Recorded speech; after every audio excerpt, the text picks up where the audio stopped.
Good afternoon, one and all. Welcome to the Valedictory function of Vigilance Awareness Week 2020.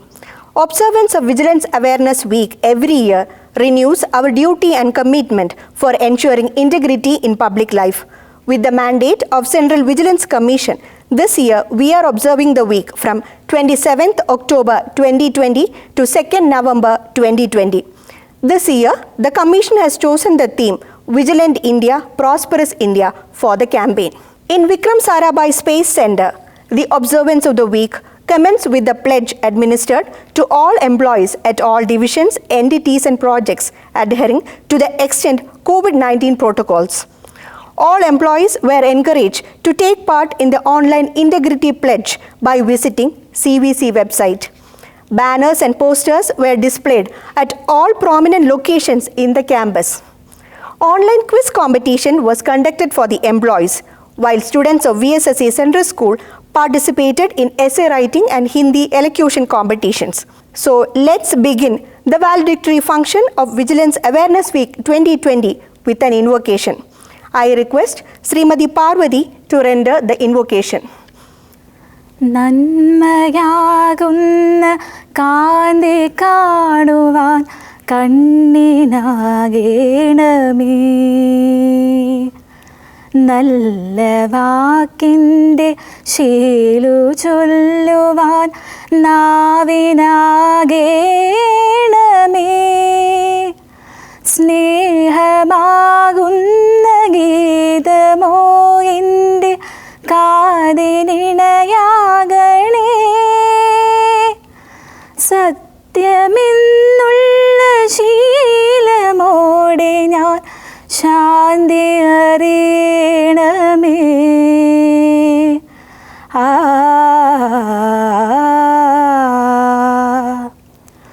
ഭൂമി അമ്മ എന്നറിയുവാനുള്ള ബോധമുണ്ടാകണേ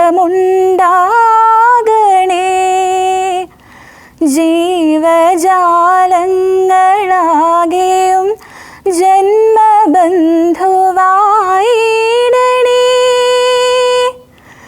ജാതിഭേദങ്ങളെന്ന ശാപമോ ദൂരെ മറയണമേ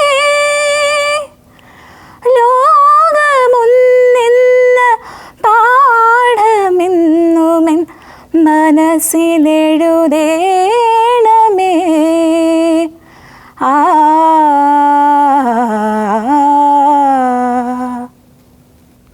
Thank you, Parvati. I request Sri Anil Kumar, Senior Head PGA, to kindly deliver the welcome address. Good afternoon, everyone. Most respected Director VSSC, Sri Somnath Sir, distinguished guests of honor of the day, former Chairman Air India and former member UPSC, Sri Roy Paul Sir, IAS, and former Supreme Court Judge, Justice K.T. Thomas Sir, respected Associate Director VSSC, Sri Roy M. Cherian Sir, respected Associate Director R&D VSSC, Dr. Sharat Chandra Sharma Sir, respected Chief Controller and Vigilance Officer VSSC, Dr. Biju Jacob Sir, IA&AS, ladies and gentlemen watching this program through virtual platforms, good afternoon to all. The Central Vigilance Commission is an apex anti-corruption body mandated to fight corruption for ensuring integrity in administration. It is a statutory multi-member institute vested with the superintendents of vigilance administration in the central government and its organization. The Commission also endeavours in its outreach measures to create awareness among civil society and the public at large towards the policy of achieving transparency, accountability and corruption-free governance. The Commission is fully committed to implement the policy of zero tolerance against corruption. The Vigilance Commission observes the Vigilance Awareness Week every year during the week in which 31st October, the birthday of Sardar Vallabhbhai Patel falls. This Awareness Week campaign affirms our commitment to promotion of integrity and probity in public life through citizen participation. In 2020, the Vigilance Awareness Week is being celebrated from 27th October to 2nd November 2020 with the theme Satark Bharat, Samarth Bharat, Vigilant India, Prosperous India. As a part of Vigilance Awareness Week 2020, Many activities were organized in VSSC to bring awareness, strictly adhering to the guidelines laid down for prevention of spread of COVID-19 at workplace. On 27/10/2020, the Integrity Pledge was administered to the officers and staff in all entities and projects apart from facilitating e-pledge. Banners and posters were printed and displayed at the prominent locations inside the campus. A circular bringing out the do's and don'ts was notified through intranet for the information of all employees. A quiz competition was organized for the employees of VSSC, and around 100 plus employees participated in the online quiz competition. An essay writing competition on the topic Vigilant India, Prosperous India was organized for the students of VSSC Central School. Recorded speech of two distinguished personalities is being transmitted today. With this, I will come to my pleasant duty of welcoming the dignitaries. Our director, Sri S. Somanath sir, has taken all steps to ensure greater transparency and accountability in the use of government fund. Implementation of e-procurement, e-payment, bill tracking system, automation of services, etc. has helped in bringing efficiency, transparency, and accountability. Sir, we are extremely honored with your presence to preside over today's event. I extend a warm welcome to Director VSSC, Sri S. Somanath sir, to this function. Chief guest for today's event, Sri Roy K. Paul, IAS, Bihar cadre, joined the Indian Administrative Service in 1967. During his career spanning 37 years, he had held a number of important and responsible executive positions in the state government of Bihar and the government of India. As a secretary, Ministry of Civil Aviation from March 2002 to June 2004, he was instrumental in setting up a high-level committee for drawing up a roadmap for the Indian civil aviation sector and taking other initiatives for bringing about revolutionary changes in the policy framework governing the civil aviation sector. During his tenure as chairman of Air India, he was able to turn around the fortunes of the company. He piloted the process of amending Airports Authority of India Act to facilitate establishment of new greenfield airports in Bangalore, Hyderabad, and other places. He was a member of Union Public Service Commission from 18th May 2005 to 8th June 2009. I would like to extend a special welcome to our chief guest, Sri Roy Paul sir, IAS, for today's event. Our special guest today, Honorable Justice K.T. Thomas sir, a law graduate from Madras Law College, enrolled as an advocate in 1960. He set up his private practice at District Court, Kottayam, and later at the High Court of Kerala. In 1997, he was selected as District and Sessions Judge, Kottayam. He was promoted as a judge of the High Court of Kerala in 1985 and served as Acting Chief Justice, High Court of Kerala in 1995. In 1996, he was appointed as the Judge of the Supreme Court of India and retired from service in 2002. His autobiography, Honey Bees of Solomon, published in 2008, is an account of his judicial service of 25 years, which has been published in Malayalam in the name Solomon Tenichagal. He was awarded Padma Bhushan in 2007 for his services in the field of social affairs. I extend a warm welcome to our special guest, Honorable Justice K.T. Thomas sir, for today's event. Associate Director VSSC, Sri Roy M. Cherian sir, and Associate Director R&D VSSC, Dr. Sharachandra Sharma sir, have always been a source of support and motivation for all our activities of Vigilance section in the center. I extend a hearty welcome to Associate Director VSSC, Sri Roy M. Cherian sir, and Associate Director R&D, Dr. S.C. Sharma sir, to this function. Chief Controller Dr. Biju Jacob sir, IAS, is also functioning as Vigilance Officer in the center. He has identified various areas where use of information technology could bring efficiency, transparency, and accountability, and also implemented systematic improvements. He has provided immense support and guidance for organizing all events during this Vigilance Awareness Week. I extend a hearty welcome to Chief Controller Dr. Biju Jacob sir to this function. I also wholeheartedly welcome all the officials and staff members watching this program through virtual platform. Once again, I extend a hearty welcome to one and all. Thank you all. Thank you, sir, for the warm words of welcome. On behalf of the organizing committee, I extend a very warm welcome to you as well. I invite Sri S. Somanath, Director VSSC, to deliver the presidential address. Good evening, all of you. Welcome to the valedictory function, which is being conducted for the Vigilance Awareness Week this year 2020. Let me greet all of you who are participating in this program. Our Associate Director, Sri Roy M. Cherian, Associate Director, R&D, Dr. Sharat Chandra Sharma, Chief Controller, Dr. Biju Jacob. Our chief guest of this program, Sri K. Roy Paul, retired IAS officer, who has been the former chairman of Air India and member of UPSC. Our special guest who is giving the talk today on vigilance, Honorable Justice K.T. Thomas, former Supreme Court judge. Our administrative officer in charge of this vigilance activities, Sri Sudhagara Babu. Our senior head of personal and general administration, Sri Anil Kumar, and all the participants for this program. My greetings to you on this occasion of this Vigilance Awareness Week, which is being celebrated every year from 27th October to November 2nd. This week coincides with the birth of Sardar Vallabhbhai Patel, which happened to be on 31st of October. And this year's the theme of this Vigilance Awareness Week is Satark Bharat, Samridh Bharat. Vigilant India is a prosperous India. And every year we conduct this program for vigilance awareness because we belong to a government organization where, as usual, all government organizations are said to be having certain amount of corruption, which is hindrance to progress. I think all of us know from who are working in this activity in space area, we are saved from this problem to a very large extent. All of you are aware of it, and it has not been a serious issue as you see in a public domain how corruption is being seen. It is not because that there is no possibility, it is because that we are vigilant, that there is no large amount of corruption or even significant amount of corruption to speak about. It comes out of the culture of the organization. It comes out of the way we have created this organization to be. We very specifically look at the people, their actions, their integrity in all aspects of their work and also their personal life. It is important that we maintain certain amount of transparency, which is needed by the law, and it's also important that we remind ourselves to be very transparent in all our activities, especially when we are dealing with areas of high technology.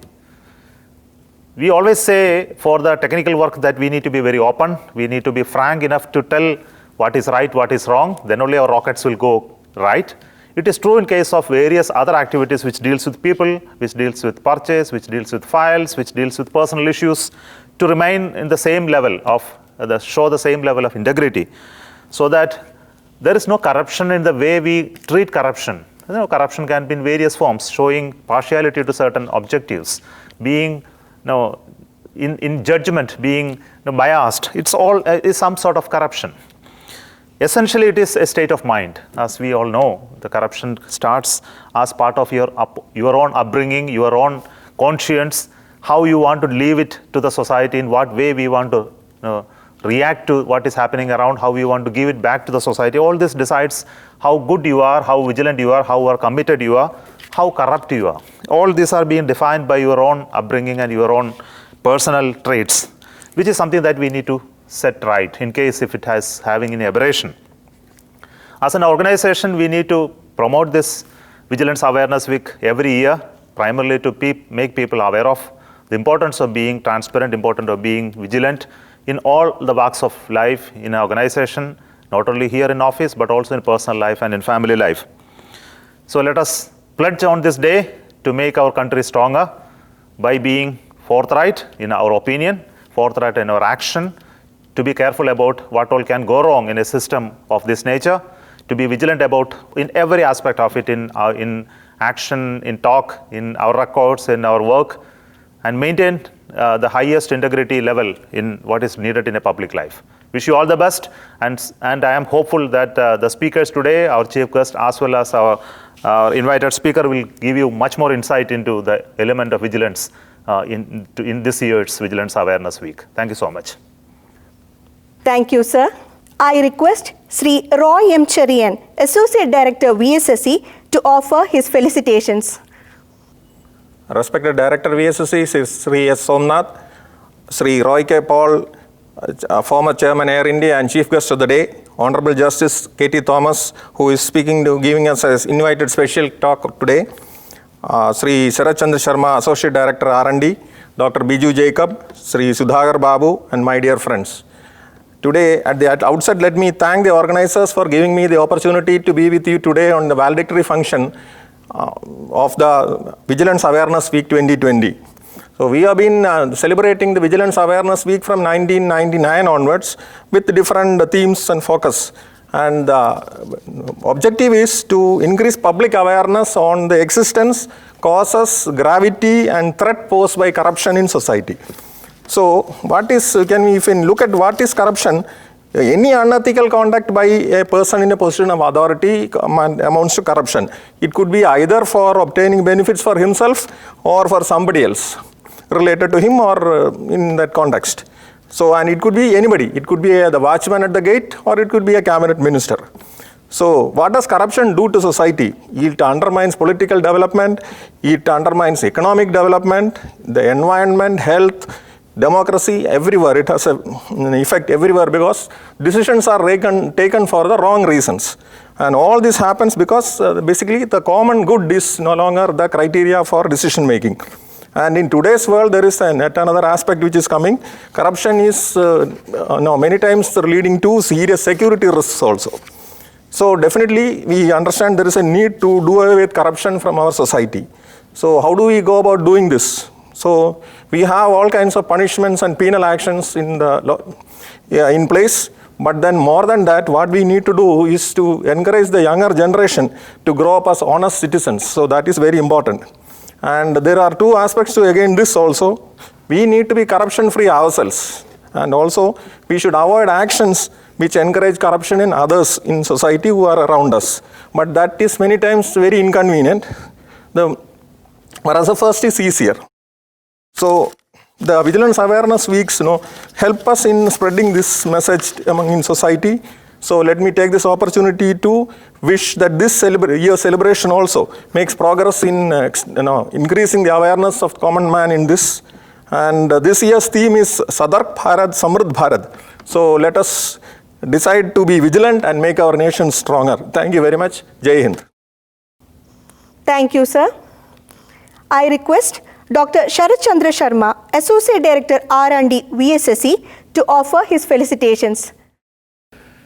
Respected Director VSSC, Shri S. Somnath, Honorable Guest, Justice K.T. Thomas, former Supreme Court Judge, and Shri K. Roy Paul, former Chairman, Air India and Member, Union Public Service Commission, Associate Director VSSC, Shri Roy Cherian, Chief Controller VSSC, Shri Biju Jacob, Senior Head PGA VSSC, Shri B. Anil Kumar, Senior Administrative Officer, Vigilance VSSC, Shri Sudhakar Babu, and my dear colleagues, greetings to all of you. First of all, let me congratulate the organizing team of VSSC for planning a very informative and refreshing program and making excellent arrangements for conducting Vigilance Awareness Week in our organization during this tough pandemic situation. Vigilance Awareness Week is observed every year from 27th October to 2nd November since 1999. It is observed in remembrance of birthday of Sardar Vallabhbhai Patel, which falls on 31st October. VSSC is also conducting Vigilance Awareness Week programs starting with administering Integrity Pledge on 27th October 2020, strictly following COVID-19 protocols. The objective of conducting this event is to create awareness among all stakeholders such as government, citizens, etc., to collectively participate in the prevention of and the fight against corruption and affirm our commitment to promotion of integrity and probity in public life. The awareness campaign is to emphasize the need for transparency in all processes. The theme of Vigilance Awareness Week for the year 2020 is Satark Bharat, Samruddh Bharat, that is Vigilant India, Prosperous India. Corruption is a major hindrance to the progress of the nation. All sections of the society need to be vigilant in order to uphold integrity of our nation. Our vigilance section is also conducting week-long campaigns, including various online competitions based on vigilance and anti-corruption themes to create awareness among employees to be vigilant at all the times. I hope a large section of employees of VSSC participated in these awareness programs and will focus on systematic improvement of vigilance-related internal processes and activities this year. We all should be committed to implement the policy of zero tolerance against corruption. I thank the organizing committee for giving me this opportunity to be part of this awareness campaign and wish them all success. Thank you. Thank you, sir. Sri K. Roy Paul, IAS, retired, former member, Union Public Service Commission, is joining us today to deliver the keynote address. A 1967 batch IAS officer from the Bihar cadre, Sri Roy Paul has held numerous responsible positions in Government of Bihar and Government of India. During the 37 years of service, he has served as Joint Secretary, Ministry of Information Technology, Additional Secretary, Ministry of Environment Forest, Secretary, Ministry of Civil Aviation, and Chairman, Air India. Post-retirement, he was appointed chairman of the committee recommending measures for improving the airport infrastructure. I invite Sri K. Roy Paul, IAS, retired, to deliver the keynote address. Friends, I am very happy to be here today to speak on vigilance, because it is a very important topic for the day, and also it is always important for those of us who are working in government. When I think of my grandchildren, I often talk of them as children. One of them is 10-year-old. So I asked my wife the other day whether she remembered what she felt about herself when she was 10 years old. I remember that when I was 10 years old, I thought I was a grown-up and a very mature person. But later on, I was told that maturity comes with age. Why maturity comes with age? Because real life experiences teach us a lot of things which we don't learn from textbooks. However learned a person might be, there are always new lessons which life's experiences can teach us. Of course, there have been very exceptional persons like Adi Shankaracharya or Swami Vivekananda who taught the whole world and died in their 30s. I'm not talking of such exceptional people. I'm talking of normal, ordinary people like you and me. We learn a lot of things from life. The first lesson I learned, or important lesson from today's point of view, is that all that glitters is not gold. I went to college in Madras when I was just a young boy of 15. That was the first time I was going to a famous college in a famous city. I was coming from a village, had studied in a Malayalam medium school in the village. And there were others who were very comfortable in English, who spoke English language, who had studied in English medium schools. Some of them used to be called European school in those days. in places like Chennai itself, Kunur or Yerkad. And here I was, a village boy. With great difficulty, I could speak English. So I was very diffident. At the first available opportunity during the weekend, I went to see my uncle. He told me that he had a similar experience when he first went to the college. But he also consoled me that all these differences will disappear when the papers, answer papers of the first semester examination are given back to us. It's true that the same thing happened to me when the papers were distributed, answer papers were distributed. I was the highest scorer in most of the subjects. People who could speak English so well had not done so well. So that was the first lesson. All that glitters is not gold. I had a similar experience when I went to the National Academy of Administration in Missouri.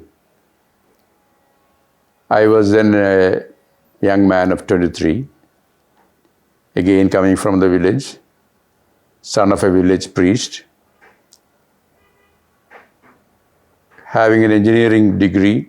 In those days, there were not many people in the civil services who had engineering degrees. So I was having an engineering degree, very different from most of the others, and engineering degree from a college that was located in a village back of the beyond. Whereas many of my colleagues were coming from very famous colleges. And most of them, in fact, came from metropolitan cities like Delhi, Calcutta, Chennai, and such places like Bombay. They could speak in clipped English, clipped diction. They could speak about philosophy, existentialism, Jean-Paul Sartre and Kafka, so many other things which were quite alien to me. Not that I had not heard the names, but then I was not good enough to speak about them.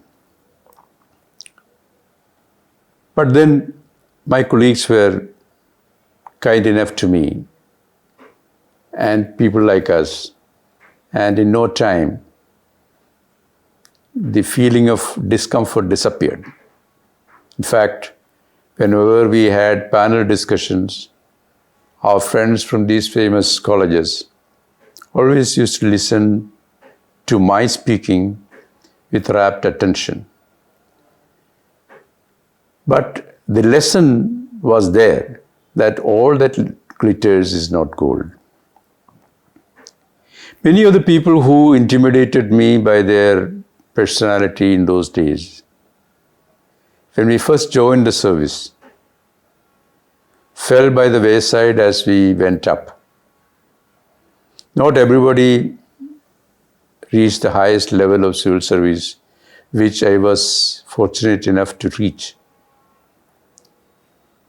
It's not that they were not bright, but for some reason or the other, they did not make it.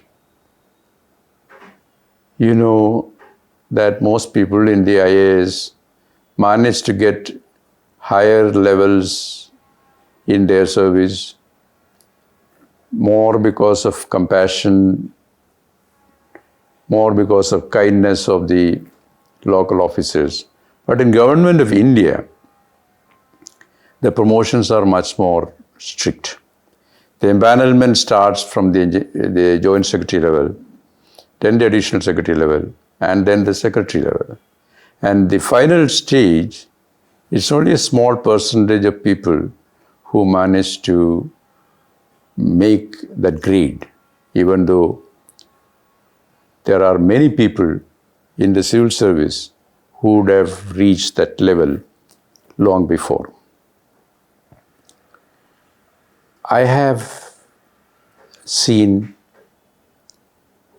that life is not what it looks like outwardly. Many things which may appear important for you when you are starting may turn out to be unimportant in the long run. Many people who consider themselves very important turn out to be very unimportant over the long term. We think that at a particular moment of time, something is very important. I still remember as a schoolboy when the first governor of Kerala came to a function in a nearby town. We were all so kind of amazed by the fact that the governor could come to a place so near to our village. But now, when we ask who was the first governor of Kerala, there are not many people who can name him. If you ask who have been governors of Kerala, I don't think anybody can name them. Forget about governor of Kerala. There are so many states in India, so many governors.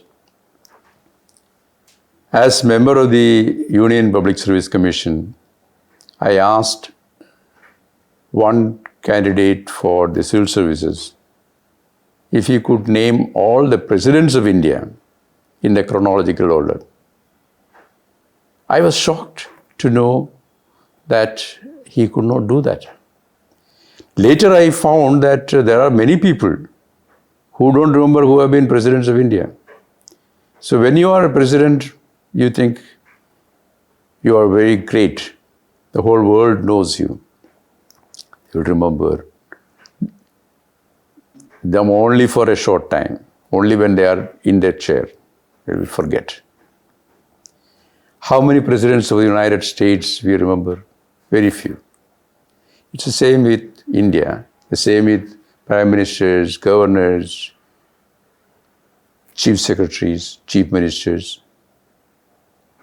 In the initial stages of independence, we were remembering everybody. But now, don't remember anybody. Very few people who made a mark because of some particular incident like the war of Bangladesh or something like that. But very few are remembered. When we are in power, we think that the whole world is at our feet. We are on top of the world. But it doesn't last very long.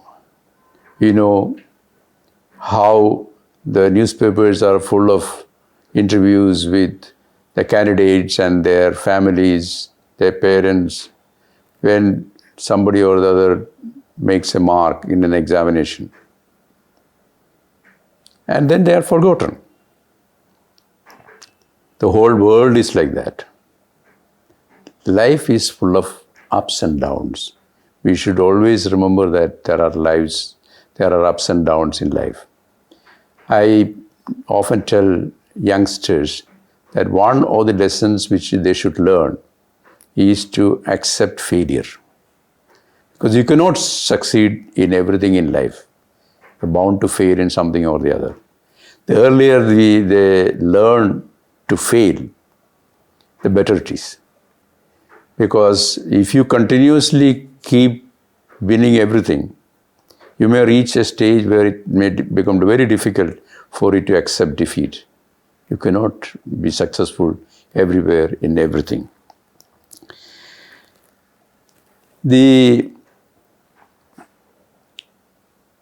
What keeps a person going?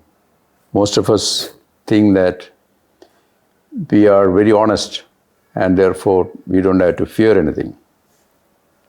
I tell you that your reputation is not going to save you. You may be honest, but you might be tempted to bend the rule or break the rule somewhere or the other to please somebody or the other. There, if you are caught, there is no one who is going to help you. If you are found violating any rule, nobody can help you. Your reputation will not help you. Everybody may know that somebody is honest, but that doesn't matter. Ultimately, what matters is whether you have kept the rule or broken the rule. That's the importance of rules. This doesn't mean that everyone who breaks the rule gets prosecuted or gets into trouble. Any number of people escape without getting into trouble. We read a lot about gold smuggling.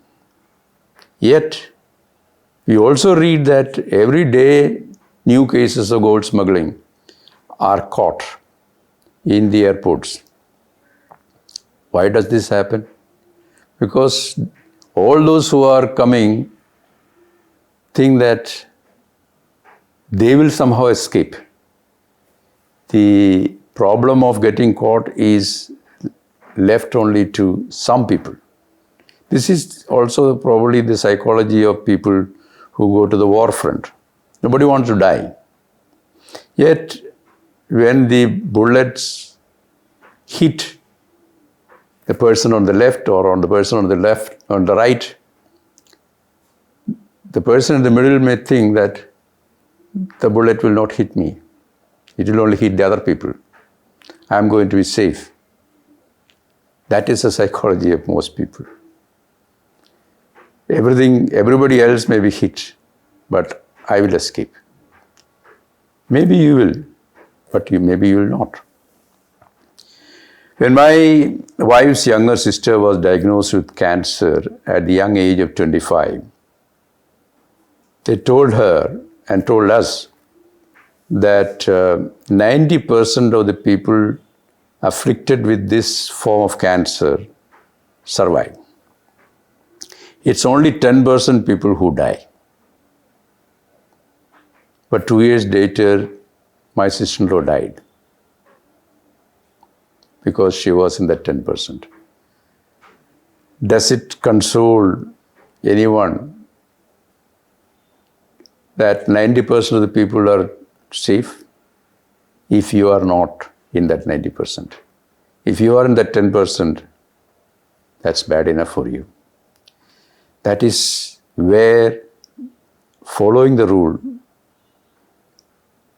not breaking the rule, matters. If you follow the rule, you can always say that whatever you have done is according to the rule. So, it's important that you follow the rule rather than any other influences which may be there over you. There can be influences from your bosses. There can be influences from the political persons above you. But if you follow any of those, you may get into trouble. Following the rules is going to be the most important things you should remember during this week of vigilance.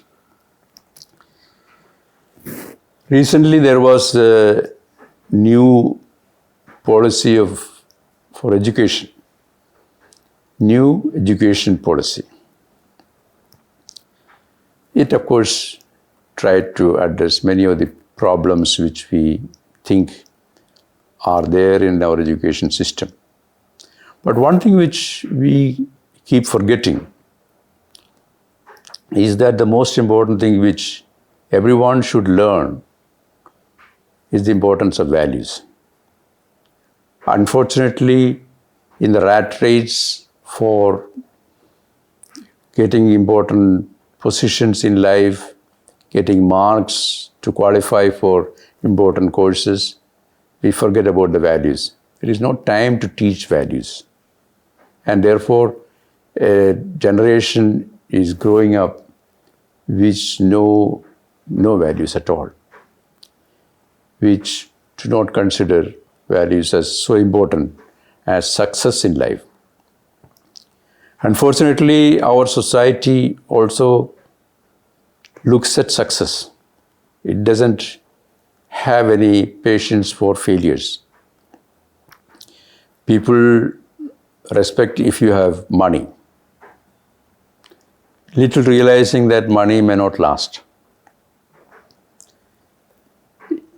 Only when you are caught, the people start talking, oh, this man has amassed wealth through the dubious means. Not that we don't know otherwise, but getting caught is something which the society doesn't accept. When in 1991, our economic policies changed and liberalization was set in, I was a member of a delegation that went to United States to invite investments into India. I remember being briefed by a famous person from one of the known, famous international consultancies. He told us that, take my word, you can list out the richest people in the country today, and in 10 years' time, you look at the same list and you will find that there are not many people who are the richest anymore in the country. It's true. It came out to be true. There are a couple of people, couple of families which may still be powerful, which may still be rich, but many people who were rich at that time are no longer that rich now. This comes and goes. A couple of years ago, banks, at least some of the banks, launched a campaign to identify the unclaimed deposits, owners of the unclaimed deposits. To their great surprise, they found that small towns like Tiruvalla or Pathanamthitta had crores of unclaimed deposits. Imagine how people had accumulated such vast amounts of money for their children. Many of them would not have spent any money on themselves, might have scrounged every paisa and amassed a wealth, thinking that their children should have all this fortune. And yet, these children, their children, did not find these deposits important enough to claim them, or they did not know about it. So, money may come and money may go. We should not be unduly worried about how much money you have in life. The important thing is that whatever we do, we should enjoy doing it. Wherever we are, we should enjoy doing what we like. In the olden days, in my younger days, it was difficult to take up a job or a profession which gave me maximum enjoyment. But today that is not the case. Today's sky is the limit for anyone taking up any field which he enjoys, she enjoys. Therefore, it is important to take up only those things which are in areas which you enjoy most. And there is no limit to ambition. There is no limit to what you want to make in life, the money you want to make in life, the promotions you want. In Malayalam, there is an old poem which we learned that the landlord wants to become king, king wants to become emperor, and the emperor wants to conquer the whole world. There is no end to ambition. We can always look up and see that somebody else has got more than what we have, and so we must also reach that level. We were taught to be contented with what we have. My father was a priest, a village priest, but he never bothered about money, never bothered about riches, never bothered about accumulating wealth for my brother Babu Paul and me to inherit. We were only taught that we should trust in God. We should be truthful. We should be compassionate. We should be loving. We were taught that we should be happy with whatever we have, and tomorrow will take care of itself. I can tell you that these were values which were very important, values which I cherish a great deal today than I did when I was growing up. When we were young, we thought that it was important to become very, very big in life, earn a lot of money. But over a period of time, I have realized that all that is not very important. What is important is to have the satisfaction, to be contented with what you have, to be happy about yourself. I start every morning with prayers, with some reading from the scriptures. I know that this is how most people start their mornings. But we all forget about what we have read the moment we get busy with our routine lives. Again, we pray the next morning, read from the scriptures the next morning. Again, we are inspired by all the scriptures. Again, we start doing the same things in our normal routine lives. This is how most of us treat our weeks and days. There are days which are dedicated to different important matters. There are also weeks which are dedicated. And we are in this Vigilance Week. It is therefore important not to forget that Vigilance Week is only a reminder. Vigilance should be a lifelong activity. It should be a lifelong obsession. It should be a lifelong concern. Every person in government service should remain vigilant all through his career, all through his life. Be honest, be truthful, work according to the rules. Don't bother about what other people say or what impressions other people have. Be true to yourself, be true to God, be true to your conscience. Be vigilant not to do anything which is improper. Thank you. Thank you, sir. Honorable Justice K.T. Thomas, former Judge of Supreme Court, is known for his strong opinions with regard to socio-political milieu. He started his career in the 1960s and was selected as District and Sessions Judge. During his 25 years judicial service, he has served in district courts, High Court of Kerala and Supreme Court of India. His autobiography, Honeybees of Solomon, accounts the memoirs of a jurist. He was awarded Padma Bhushan in 2007 for his service in the field of social affairs. Let's invite Honorable Justice K.T. Thomas to deliver the talk on vigilance.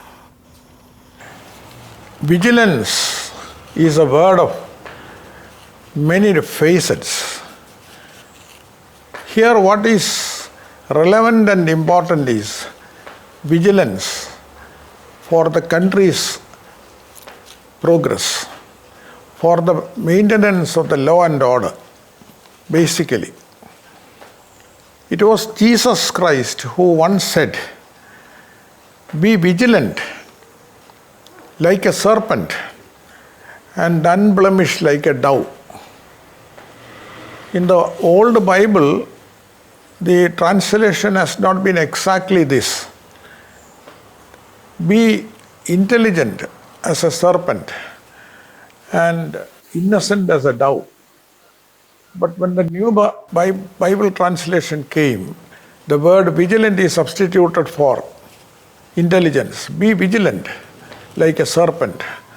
A serpent or a snake has no capacity of hearing, but it has an added capacity of sensitivity grasping. He knows what is going around the circumstances where he is put in. Even from the earth, he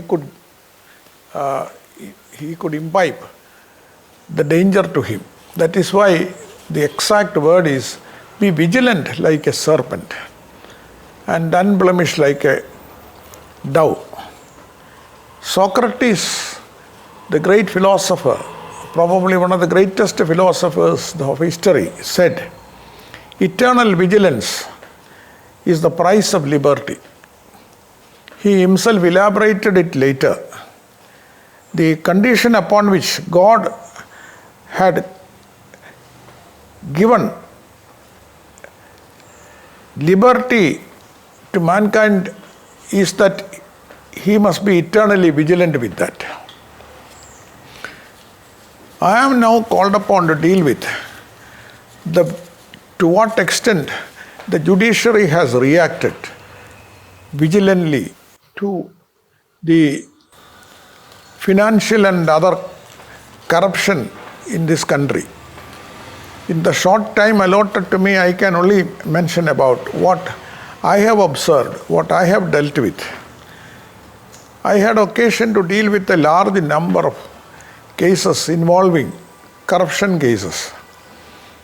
And the way I dealt with these corruption cases gave me a final tribute from the then president of the Bar Association, Kapil Sibal, who on my retirement wrote a poem on me which contains one stanza where he gave a new definition for Prevention of Corruption Act.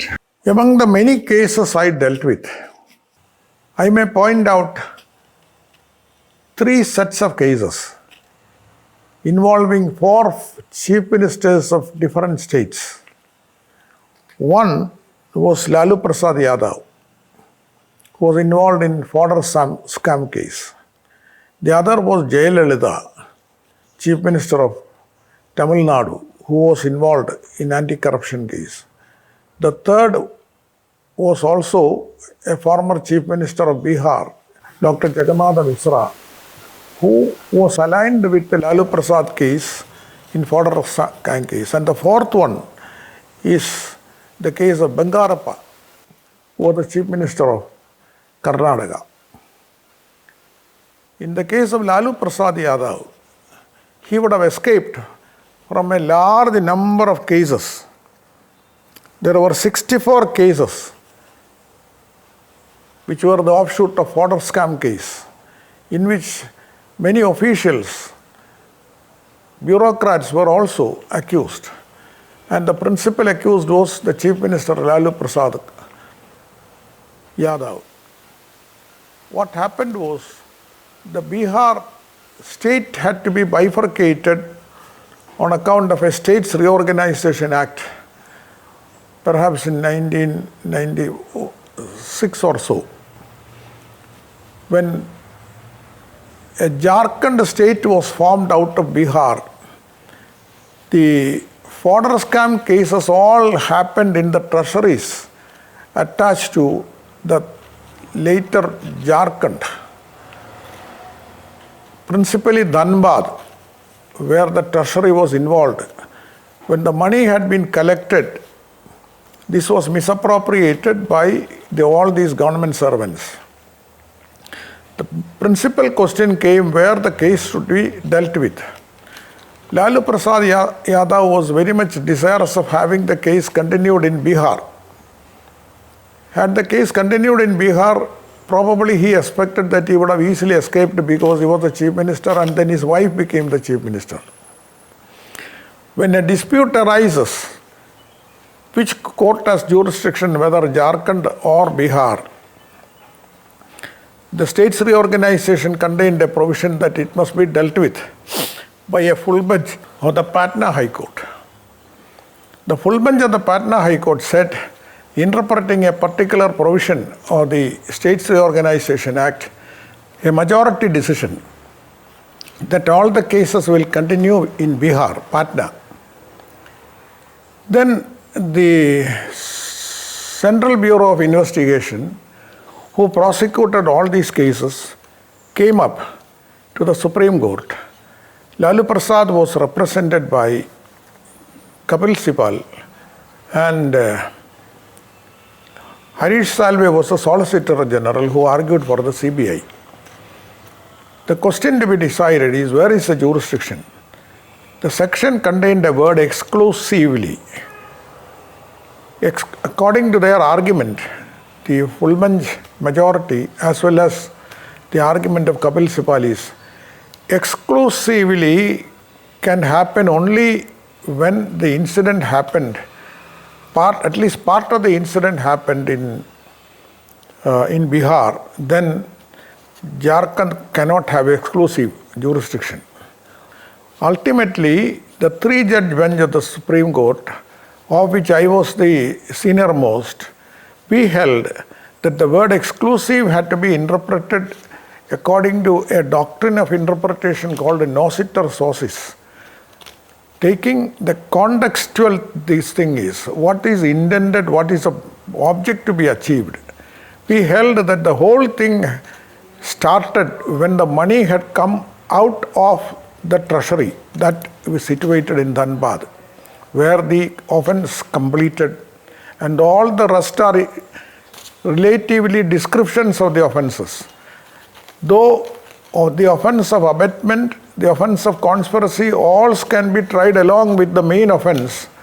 They are all ancillary offenses, and therefore we held that the offenses actually took place exclusively in Jharkhand, and therefore only the courts in Jharkhand can try.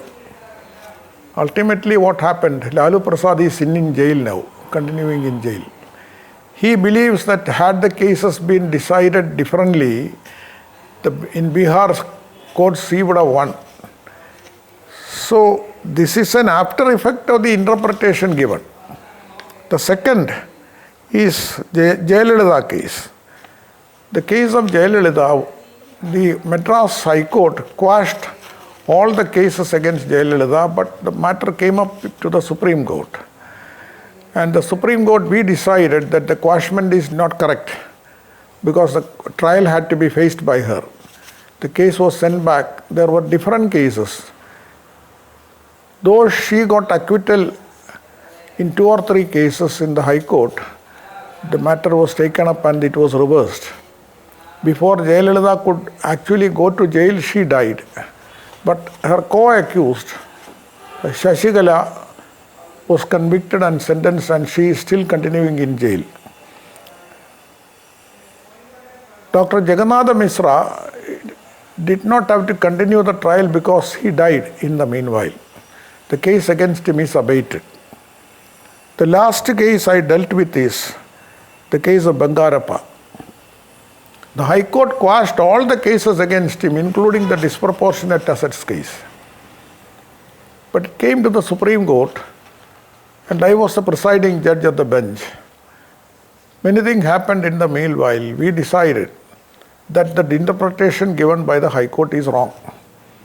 And we set aside all the acquittals of the 3 cases and directed the case to go back to the trial court and be tried. One of the reasons was, advanced by the High Court, was that the investigation was not done by an officer above the level of DYSP, and therefore only a circle inspector had investigated it.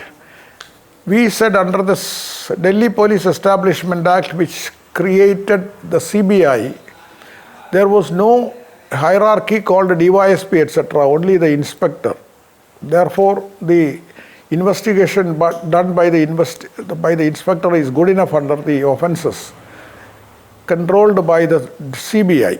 Therefore, all the cases were sent back for trial in the special courts. But in the meanwhile, Bangarappa had a heart attack and died. That is how all these, see, this death took place only after my retirement.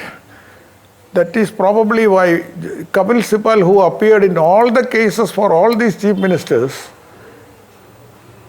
I thought that he would have opposed my stand. On the contrary, he praised me on my retirement date. He wrote a poem on me saying that the vigilance adopted by the Supreme Court, particularly our bench, had maintained this aspect so very well.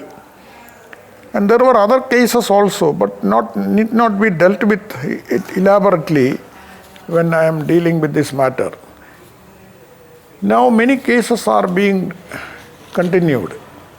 The Prevention of Corruption Act can contain any person provided there is a great vigilance on the part of the society. Society can include all sections of individual activities where corruption can be noted. Corruption is there not merely among bureaucrats, not merely in government servants, in hospitals, in churches, in educational institutions. Everywhere the corruption is going on there in different forms or the other. Therefore, corruption is a matter which can eat away the very honesty of a republic. Therefore, vigilance is a matter where what is needed is, again I am going back to what Socrates said, vigilance. Eternal vigilance is the price of liberty. May I conclude by again quoting what Jesus said, be vigilant like a serpent. Thank you very much. Thank you, sir. Next, we have the announcement of the winners of the various competitions held for the employees of VSSC IASU and the students of VSSC Central School as part of the celebrations. The winners of Hindi essay writing competition from VSSC Central School students.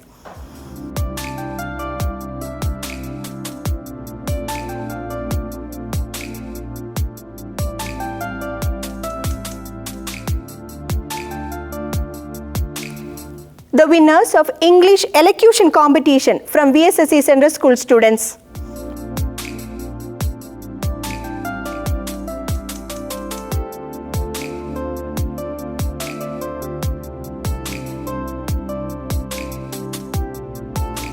Next, the winners of online quiz competition from MX VSSC employees.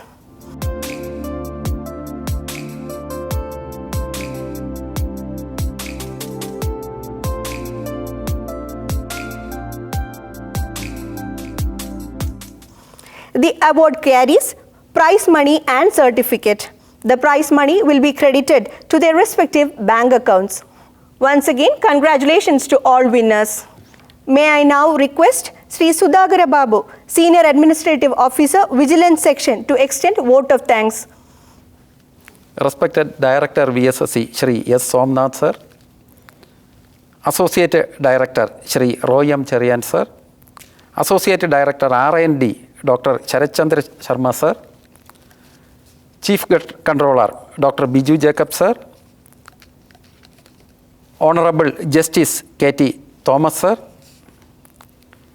Shri K. Roy Paul, IAS retired, Senior at PGA, and dear colleagues.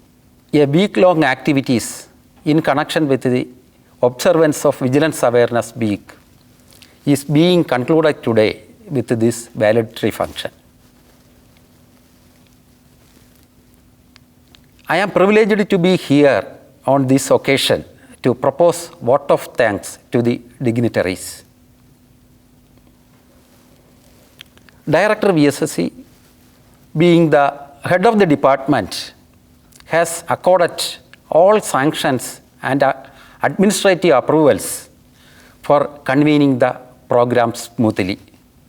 Amidst his busy schedule, he has found out time to join with us today in this program and has delivered his presidential address. I extend our sincere gratitude to Director VSSC. No introduction is required for Shri Royam Cherian Sir, Associate Director. He is busy with the forthcoming launch activities. Even then, Sir has agreed to participate in the program. I thank Sir for participating in the program and for his felicitation address. Shri Sharat Chandra Sharma Sir, Associate Director R&D, has also readily consented to participate in the program, and he has delivered his felicitation address. I thank Sir also for his kind participation. Dr. Biju Jacob, Chief Controller, is our Vigilance Officer also. Actually, Sir is the driving force in conducting the programs. Sir has given all the guidances and support for convening the program, and I extend sincere gratitude to Sir also. We are fortunate enough today with the august presence of Shri K. Roy Paul, retired IAS. Sir has given us a wonderful talk on vigilance, and I place on record the VSSC community's sincere gratitude to Sir also. We are blessed with the presence of Honorable Justice K.T. Thomas Sir. He has delivered an excellent talk on vigilance matter, and I place on record the VSSC community's sincere gratitude to Sir also. Shri Anil Kumar, Senior Head PGA, has given all support and guidance and advices for convening the program smoothly.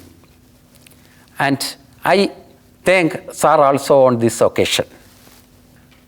I extend our sincere gratitude to the entire TDAD team for giving excellent support in recording the programs.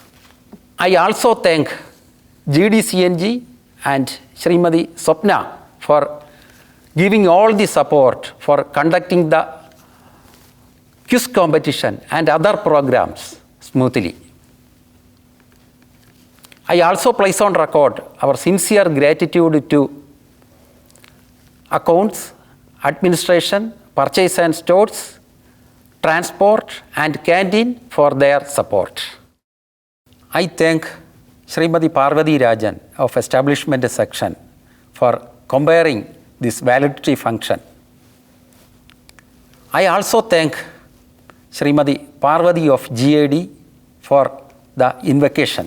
The staffs of Vigilance Section have given tireless support for convening the program throughout the week. I place on record sincere gratitude to them also. Last, not least, I thank all of you for having given participation and support for the grand success of the program. Thank you. Thank you, sir. On behalf of the organizing committee, I extend my wholehearted gratitude to Sudhakara Babu sir for providing constant support in organizing this function. Helen Keller once said, and I quote, "Alone we can do so little. Together we can do so much. So let us all unite to promote and uphold the ethical values which helps to develop a sustainable culture of honesty and integrity." Thank you all for joining us today. This is Parvati Rajan from Establishment Section signing off.